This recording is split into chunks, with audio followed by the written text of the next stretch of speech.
So guys, তোমাদের করা funny comments গুলো পড়বো, লেটস গো।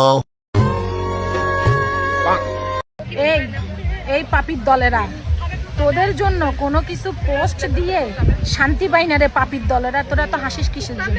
এই পাপির দলেরা কিসের জন্য হাসস? একটা ছবি দিল তোরা হাহা দস, একটা লেখা দিল তোরা হাহা দস, একটা ভিডিও দিল তোরা হাহা দস। কেন তোদেরকে আমার কোনো কিছু দেখলে খালি হাহা দিতে ইচ্ছে করে রে পাপির দলেরা? এত হাসস কিসের জন্য? এই তুই কোনো হাসতেছস? দেখছেন আমি কত বড় দল নিয়ে হাঁটি, সে নিজে হাহা দেয় আবার হাসে। হাসস কিসের জন্য? ওমা ওমা হাসতেছে, যত সব পাখির দলেরা। चलिए शुरू करते हैं।